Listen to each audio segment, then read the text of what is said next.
we wanted housing. Okay, now there's 180 people in our whānau that could do with housing. So we had to break it down. So we had to set up a kaupapa on how we could manage that. So we were more concerned about our old people living in cities. You know, they were living, the ones that come back here, living in Auckland, Whangarei, Tauranga, Whakatane, you know, all over the place. And the idea, and you know, unfortunately, for Māori, home ownership just got hard. And for a lot of other reasons, you know, people were moving through the systems and getting to 60 or 65 without homes, living in rental accommodation, you know, which was spiralling up, and the stresses that go with that, and not knowing if the landlord's going to come along and say the house is sold and you've got to move on. So, you know, the idea for me was to get our old people out of that situation into a better environment, and for me, well-being is probably the biggest part of everything. And to make sure that they were in a place like this, where they might be paying rent, it's a very small amount of rent, but in actual fact, they all own these houses, they own the whenua, they're all beneficiaries to this place. And it's just wanting to get them away from those stressful things and back into here, which we've achieved. At the same time, we're also looking forward, looking ahead to try and get our younger generations to be able to build on this whenua as well. So we do have another stage coming up that we're going to have younger, more the professional people. You know, there's a few boxes they need to tick, but at the same time they just, you know, they've got to be able to handle a mortgage and all that normal things. You know, if you take the whenua out of any house cost, you're almost taking a third of the cost away. And then if you build like this, we can, it becomes affordable, and we can help them to achieve that. We went through a feasibility study funding first, so I got that funding, so we were able to put everything together. And then when it come to, the normal process would have been infrastructure, and then beyond that, it's the capital build. He helped me set up my application for feasibility, and at the same time, it was a lot of the information in that was what we needed for resource consent.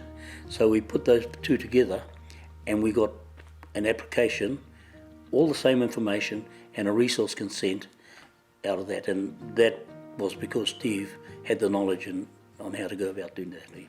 You don't want the place breaking down in 5 or 6, 7 years' time. You know, we spent a massive amount of money on our infrastructure, and our infrastructure was also future-proofed. So what I built up that end, we can fit right into the infrastructure that's already here. You know, so a lot of, you know, you plan it properly. If you intend to extend onto it, which we know we were going to do, so we made sure we had the right size pipes that could cope with the wastewater coming from up the top there into our wastewater treatment plant down the back. The stormwater is the same. We had caps off up there that we can just open up and fit in the stormwater again as we go. So the power's running past there. We've got plinths that the houses hook into. So all the infrastructure for our future is completed. They are the guarantors.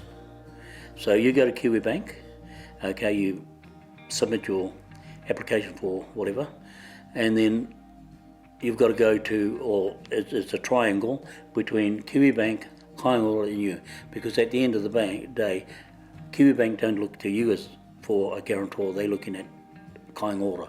They become the guarantors. In a normal business world, time and money is the two things that matter. You waste time, you waste money. You save time, you save money. So I said, oh well, okay, what do I want to do here? I want to get this built and out of here, if I was doing it for me. So how was I going to do that? That's when I said, okay, we're going to use a design and build. First of all, the designs are there. You just go through a book, got 36 plans in there, pick out what you want, and things. I probably had a look at 3 other design and builds before I decided on Advance. They had 2 advantages. I liked their product for a start. I think it was better than anything else I saw.